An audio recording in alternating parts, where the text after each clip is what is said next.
Shallow versus deep seed starting trays. Which one is best? That's the question. Let's go.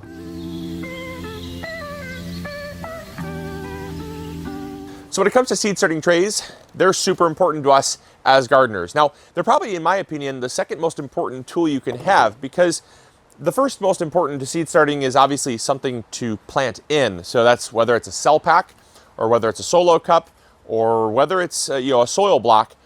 You want to have something that you're going to be able to start the seeds in, but then obviously you want to have something that you can hold the trays, because otherwise they're all loose and it's a giant mess. It also helps to hold water. And there's a special function that I like to use with trays that is very advantageous to seed starting that a lot of people don't do, that we actually advocate all the time. And we'll talk more about that in a little bit, but that's why trays are so important. Now the question comes up, which one is best? And what we're going to talk about is kind of the pros and cons of each, because there are pros and cons of both shallow or deep seed starting trays. It really just comes down to personal preference, but also the pros and cons I'm going to outline, because some pros might not be a pro to you, but I find them to be very beneficial. Whereas some cons, you might just be like, that doesn't really bother me that much, but it bothers me enough for me to have an opinion on one or the other. So just know that going in, that they're both going to be they're important tools. You really want to get some seed starting trays. You don't even have to use ones that are official seed starting trays.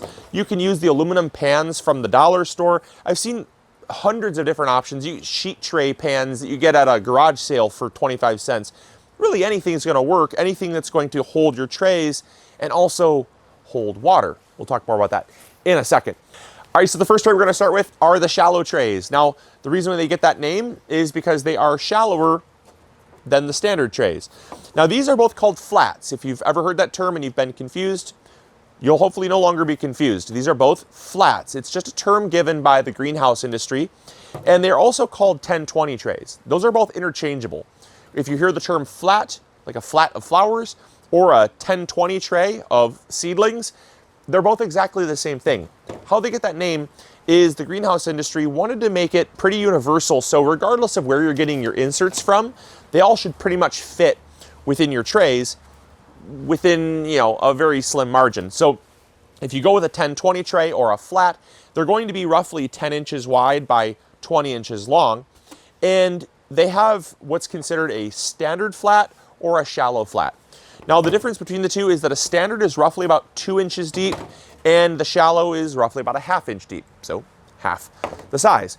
And there's quite a few reasons why a lot of people go with the shallow tray. First is versatility.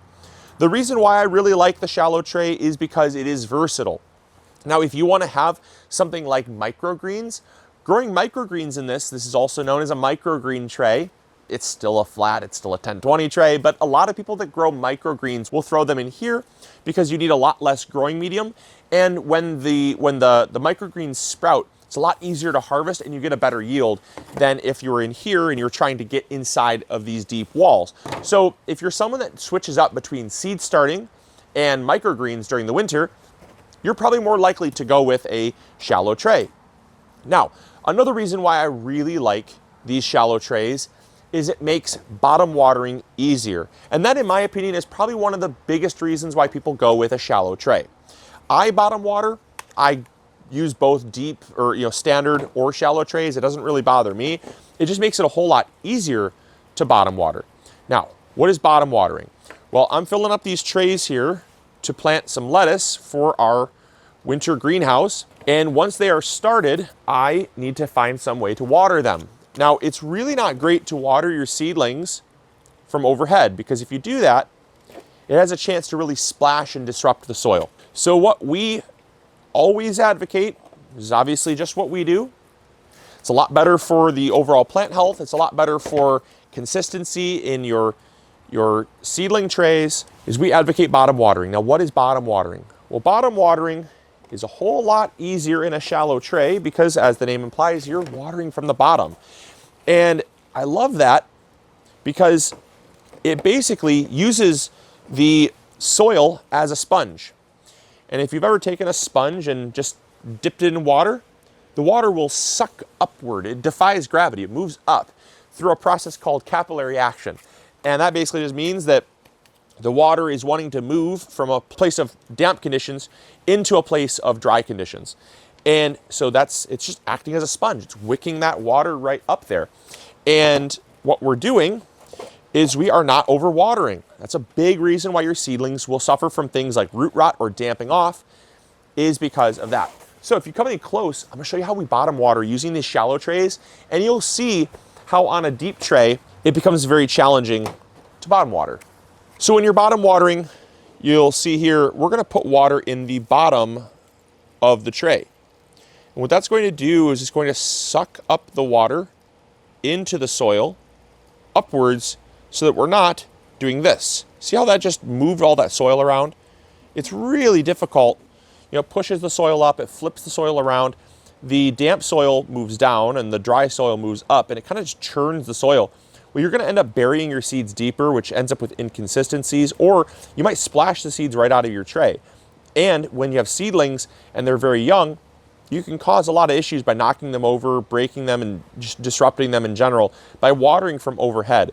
Not to mention, it's a lot better to cut down on disease and things like damping off, because you're not overwatering, because any excess water you can see in the bottom of the tray. And now if you have holes in the tray, obviously that's going to completely reduce the issue of overwatering because the water is going to drain.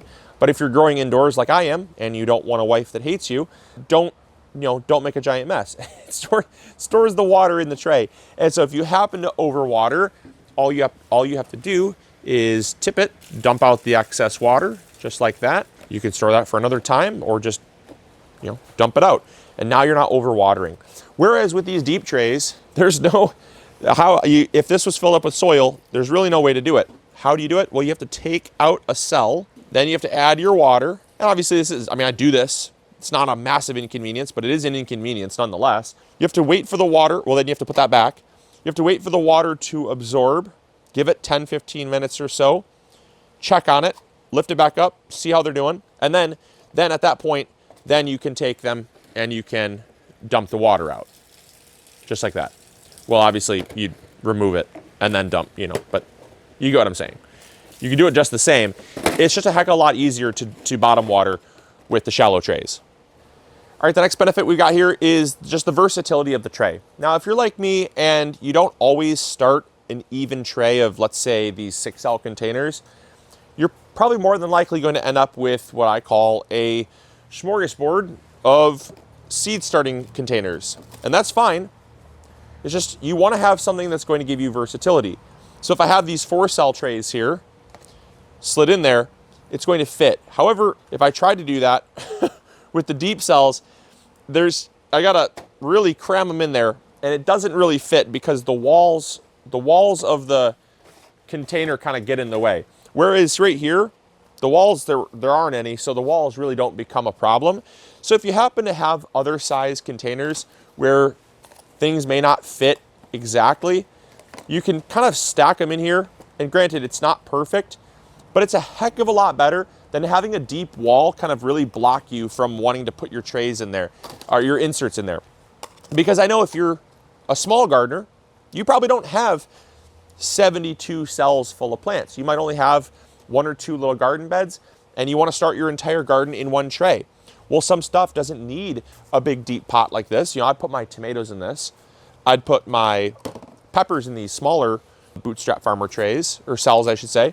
So tomatoes in here, peppers in that one.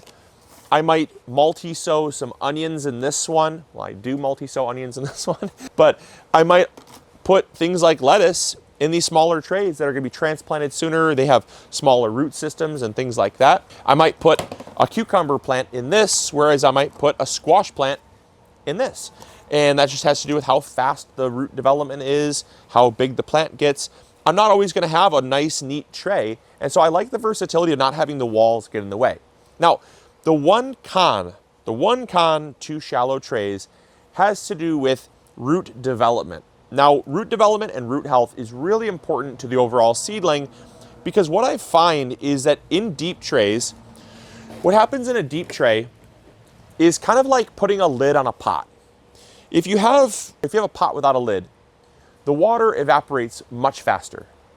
And what happens is that the roots are exposed to that air, a lot more air, And you have what's kind of considered like air pruning. Now, air pruning is good. Don't get me wrong, air pruning is good, but air pruning is only good to a certain extent. It can over prune and kind of really harm the root development long term if you leave them in there longer. In these deep trays, what I find is it kind of adds to a steaming effect where the humidity, because the cells meet the top of the container, it ends up kind of benefiting you overall with better root development because the water is trapped inside of that container. The water condensation, right? The water vapor. And it ends up creating these little micro droplets of water on the roots. Where I've pulled up a tray like this or a cell pack like this, and the roots just dangle off. They're beautiful white roots. They're not exposed to any sunlight, so they don't turn green, they don't turn brown, they don't die off. They're beautiful white, just drapes of roots, which overall is going to be a larger, healthier root system, which is going to help you to have a better established plant once you put it in the garden.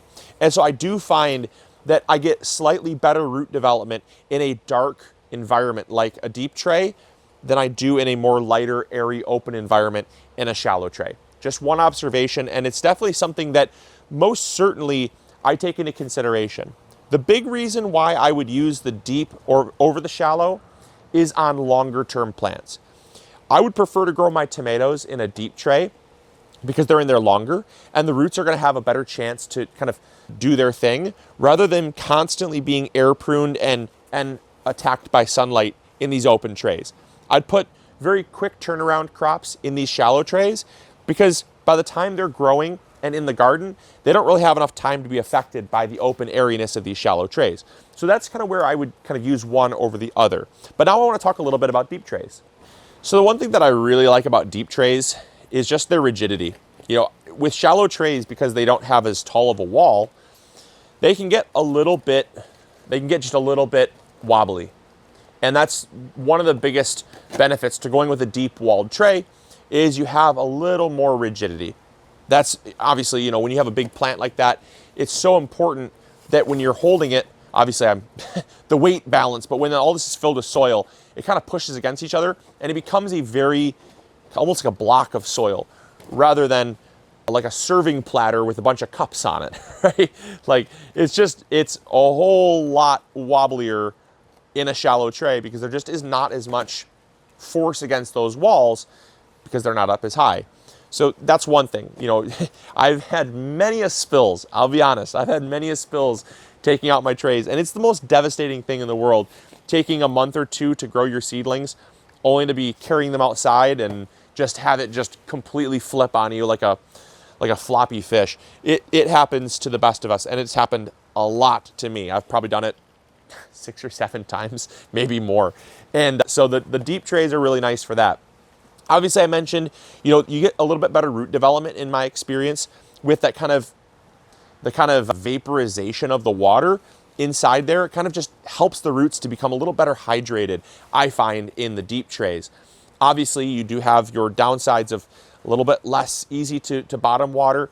You do sometimes have a higher chance of overwatering, but, you know, they're very nice for what they're good for. Now, as I've also said too, gardening is not a one-size-fits-all solution. So how I start my seeds is maybe not how you start your seeds, but I start a lot of different things. And what I find is very nice about these deep trays is the fact that I can start a ton of different things. Now, I talked about the versatility of these shallow trays, but what I find kind of nice is because if I try to put one of these in here, I mean, talk about a serving tray with cups.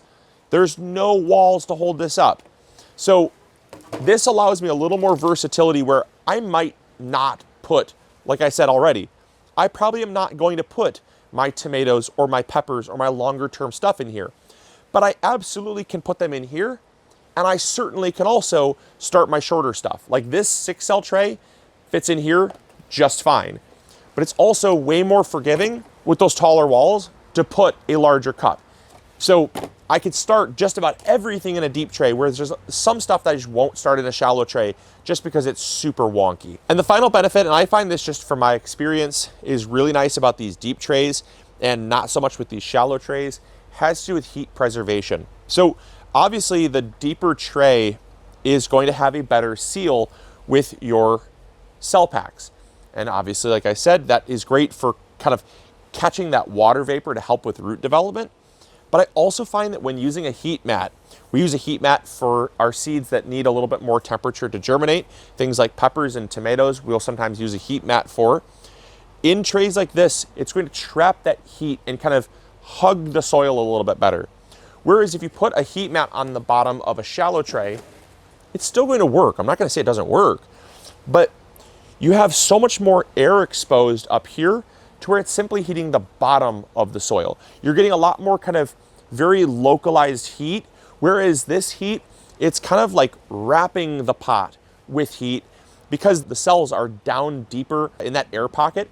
The air warms up around those cells and you get a little bit more consistent germination. I find in the 13, 15 years I've been gardening, I find I get slightly more consistent germination when using a heat mat with deep trays. And that just has to do with, again, there's a lot more air exposed here and that's where the heat can escape, whereas there's a lot less room in a deep tray. So those are kind of the different pros and cons I find when using deep versus shallow. I will say I use both. As I said in the very beginning, I use both. There's different use cases for both, and what you find works best for you is going to be based on your experience. What I can say without a doubt though, is that regardless of what you go with, you're going to find a huge benefit from using seed starting trays because they are just such a handy tool. So if you are looking at getting some super high quality seed starting equipment, I'd encourage you to go check out MIgardener.com. We just stocked a bunch more of these bootstrap farmer trays. They're made here in the USA. They're super rigid. You can throw them in the dishwasher and they are amazing. I absolutely love them, and that's what we're using for all these trays here. They have the flats, the 1020 trays, they got the cell packs, they've got the singles. So they've got something for you, and we carry them over at MIgardener.com. So if you're interested, go check them out. But regardless of what you go with, you will absolutely take your gardening game to the next level by using these trays. And I just hope this helped because we get asked all the time, which is better, deep or shallow. And so hopefully in this episode, I've not really decisively answered that question, but I've more or less left it up to you. And you can let me know in the comments box down below which one you prefer and why. And so as always, this is Luke from the MIgardener channel, reminding you to like this video if you enjoyed, subscribe if you haven't already, and as always, we'll catch you all in the next episode. Grow bigger. Bye. Hey, thank you so much for watching today's video. I really appreciate it. If you enjoyed, consider clicking this one. You'll probably enjoy it just as much. I want to thank you for your viewership because without it, this channel would not be as amazing as it is. Also, if you haven't subscribed, consider subscribing. It's free, and we upload videos every Monday, Wednesday, or Friday. We also have vegetable seeds, fertilizer, or tools. If you need any of those, consider visiting MIgardener.com. Links will be in the description box below. We've got you covered. And as always, we'll see you all in the garden. Take care. Bye.